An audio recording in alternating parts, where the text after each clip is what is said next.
The reproductive system, or genital system, is a system of sex organs within an organism which work together for the purpose of sexual reproduction. There are two different types of systems within humans, one for males and one for females. They have the same purpose but go about reproduction in different ways, with different organs presented in either one. The female reproductive system both produces egg cells and feeds the baby once it is born. The male reproductive system produces and deposits sperm. Let's talk about sex. The female reproductive system consists of many organs, including the vagina, uterus, ovaries, and fallopian tubes. The ovaries contain the ova, or mature egg cells, that are to be released in either of the two fallopian tubes. The fallopian tubes alternate each menstrual cycle on which one will release an egg. However, based on age and genetics, the fallopian tubes can either release ova 2, 3, or even 4 at a time. The sperm fertilizes the ovum in the fallopian tubes, and the pair, now called the zygote, travels down where it implants to the thickened uterine wall. If there is no sperm to fertilize, the ovum travels out of the vagina with the uterine wall. This is known as menstruation, or getting your period. The testes produce sperm for reproduction and the testosterone hormone. The scrotum is a thick-skinned sac that surrounds and protects the testes.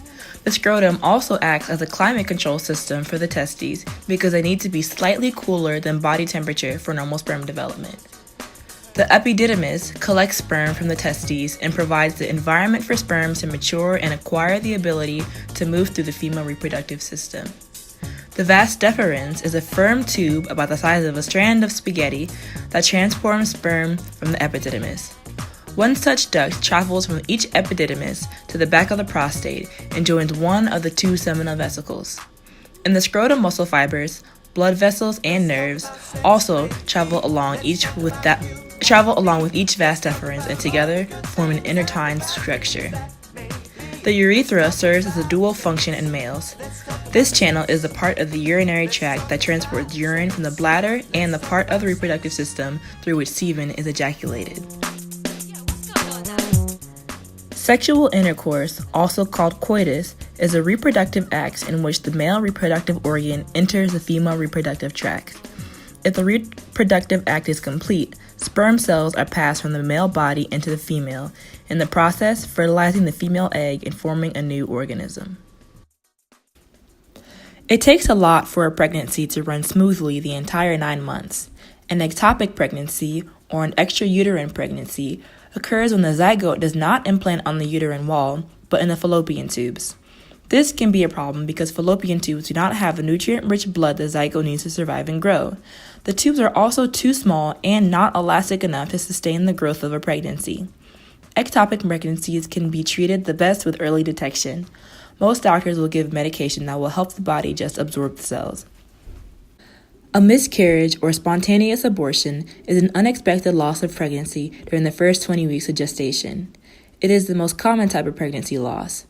A pregnant individual can endure an unexpected loss throughout the entire pregnancy, but after 20 weeks, it is referred to as a stillbirth. Stillbirths happen in about 1%, or 24,000, of all American births annually. A sperm bank is a facility or corporation which purchases and stores semen from men, which are known as sperm donors, for use by women who wish to use donor-provided sperm to achieve a pregnancy. Sperm donors must meet specific requirements and undergo multiple screenings regarding age and medical history in order to be eligible to donate. They check for a variety of diseases and disorders in order to provide potential couples with a complete profile of information on the donators. The sperm is stored in small vials and preserved in liquid nitrogen tanks at the facilities, and there is no set shelf life on the preserved sperm, as it is believed that they can be stored indefinitely. Medical pregnancy achieved using donor sperm is no different from a pregnancy achieved through sexual intercourse. Sperm banks are attractive alternatives to couples wanting to have a child if they are both female and not able to reproduce through normal means, and for heterosexual couples in which the male is infertile. A common practice when it comes to pregnancy is freezing embryos. An embryo is the second stage of gestation, taking place between the second week and the second month of pregnancy.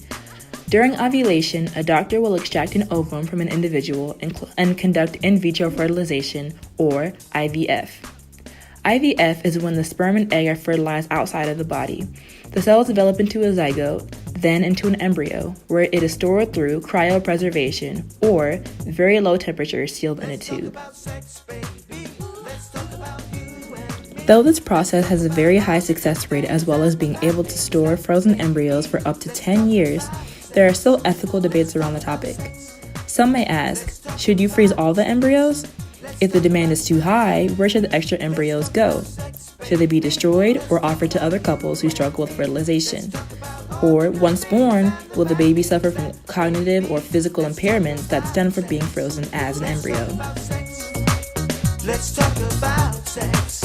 Let's talk about sex.